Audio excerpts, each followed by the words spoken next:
ఒక రకంగా అంటే వాళ్ళు ఎక్కడ వెళ్ళిపోతున్నారో ఏంటో మనకు తెలియదు మీరు అన్నట్లుగా. అలా వెళ్ళిపోతున్నప్పుడు వాళ్ళని ఒక క్రమశిక్షణ తోటి మళ్ళీ మీరు ఆఫీసులోనే ఉండాలి పొద్దున్న నుంచి సాయంత్రం దాకా అని చెప్పి అనడం అనేటటువంటిది ఒక కొంచెం ప్రత్యేకంగా ఉంది. ఏమైనా ఈ ఐఏఎస్లు ఐపీఎస్లు ఎంతో కష్టపడి క్లిష్టతరమైనటువంటి పోటీ పరీక్షల్లో నెగ్గి ఆ స్థానాలకు చేరతారు. రాజకీయ నాయకులు వస్తూ ఉంటారు, పోతూ ఉంటారు. 5 ఏళ్ళు వాళ్ళు ఉంటారు, తర్వాత ఆ గవర్నమెంట్ వస్తుందో ఇంకో గవర్నమెంట్ వస్తుంది. కానీ వీళ్ళు పర్మనెంట్ గా ఉండేవాళ్ళు 30-35 సంవత్సరాలు వీళ్ళు పదవుల్లో ఉంటారు. తర్వాత అవును. ప్రజలు కూడా ప్రత్యక్షంగా వాళ్ళతోటి సంబంధాలు కలిగి ఉంటారు. వాళ్ళకి ఏ సమస్యలు ఉన్నా వీళ్ళ దగ్గరికి వస్తారు, వాళ్ళ సమస్యలు తీరుస్తుంటారు. ఆ తీర్చినప్పుడు వాళ్ళకి ఒక జాబ్ సాటిస్ఫాక్షన్ ఉంటుంది, న్యాయం చేయొచ్చు, ఎంతో మందికి ఎంతో సర్వీస్ చేయొచ్చు వాళ్ళు.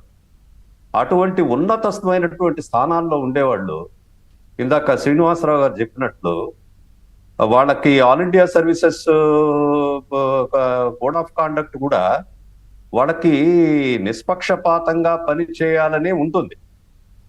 ఏ గవర్నమెంట్ అన్నా రానివ్వండి, వీళ్ళు పర్మనెంట్ గా ఉండేవాళ్ళు వాళ్ళు నిబంధనలకి అనుసరించి, రాజ్యాంగాన్ని అనుసరించి వాళ్ళు వాళ్ళ విధి నిర్వర్తించాలి. అంతేగాని ఆ గవర్నమెంట్ వచ్చిందని చెప్పి ఫాల్స్ కేసులు పెట్టడం, తర్వాత రాజకీయ నాయకుల్ని వాళ్ళని తీసుకెళ్లి కొట్టడం. నాకు చెప్తున్నారు ఎవరో కరెంటు కూడా పెట్టారండి. చాలా దారుణం అండి కరెంటు పెట్టడం ఏంటి.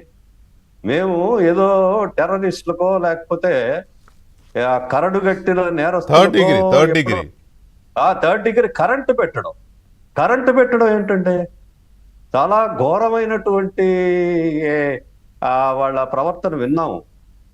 సో ఇటువంటి మరి ఎలా ఎందుకు చేశారు అని అంటే ఇది ఆశ్చర్యంగా ఉంది. ఎందుకంటే నా సర్వీస్ లో నేను ఉండగా ఐపీఎస్ ఆఫీసర్ చాలా మందిని చూసాం.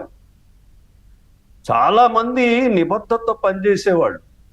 వాళ్ళ దగ్గరికి వెళ్తే ఇంకా అల్టిమేట్ వాడు ఏ సమస్య అయినా వాళ్ళ దృష్టికి తీసుకెళ్తే న్యాయం జరుగుతుంది అనేటటువంటి నమ్మకం ప్రజల్లో ఉండేది.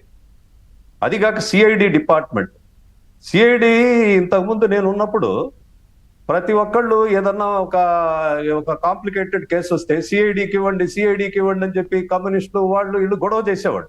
సిఐడి అనేది అప్పుడు నెక్స్ట్ లెవెల్ ఇక అల్టిమేట్ అంటే వాళ్ళు ఇంకా వాళ్ళ దగ్గరికి వెళ్ళిందంటే సత్యాన్ని బయటకు తీస్తారు వాళ్ళు. అవును, వాళ్ళు నిజాన్ని బయటకు తీస్తారు అనేటటువంటి నమ్మకం ఉండేది.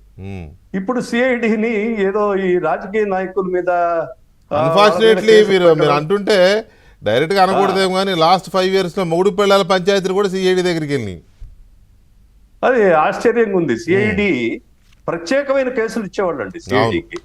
అంటే లోకల్ పోలీసు సాల్వ్ చేయలేనటువంటి కేసులు ఏమన్నా ఉంటే అటువంటి కేసులు, లేకపోతే పెద్ద పెద్ద ఫైనాన్షియల్ స్కామ్స్ ఏదన్నా ఉంటే అటువంటివి, అవును, అటువంటి సిఐడికి ఇచ్చేవాడు. సిఐడికి ఇస్తే అది అందులో సిఐడిలో కూడా మంచి మంచి ఆఫీసర్స్, విజయరామారావు గారు, తర్వాత ఏపీ రాజన్, పెద్ద పెద్ద ఆఫీసర్స్, చాలా మంది ఆఫీసర్స్ చూసాము. వాళ్ళంతా ఒక నిబద్ధతతో పనిచేసేవాళ్ళు. ఏదైనా సరే మనం ట్రూత్ ని మనం బయట పెట్టాలి, వాట్ ఎవర్ ఇట్ ఈస్ అనేటటువంటి ధోరణిలో అప్పుడు గవర్నమెంట్ ఆ అడ్మినిస్ట్రేషన్ లో అంతా అట్లా జరిగింది. మరి ఇప్పుడు సిఐడికి ఏదో మరి మీరు అన్నట్టు చాలా మంది ఆఫీసర్స్, ఐపీఎస్ ఆఫీసర్లు నిబద్ధతతో ఉండేవాళ్ళు, కఠినంగానూ ఉండేవాళ్ళు. అట్ ది సేమ్ టైం ఆ కఠినత్వంలోనే కాస్త మానవీయ కోణం ఉండేది. అట్లాగే చట్టము, రాజ్యాంగం వీటిని కాపాడుతూ పనిచేసిన వాళ్ళు చాలా మంది ఉన్నారు. ఎక్కడన్నా ఒకళ్ళిద్దరు ఉంటారు, కానీ ఇక్కడ అందరూ అలా ఉన్నారు మెజారిటీ. ఆశ్చర్యమైనటువంటి విషయం, బాధాకరమైనటువంటి విషయం.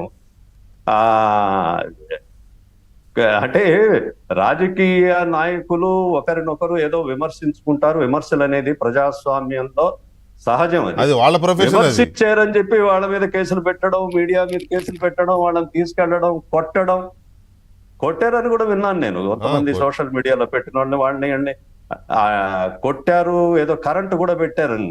కొట్టడం వినడం ఏంటి సార్, కోర్టులో బాధితులు కోర్టులో కాళ్ళు చేతులు లేపి చూపించారు కదా జడ్జిలకి, తెలిసిందే కదా అది. వినడం ఏంటి, చూడటమే అది.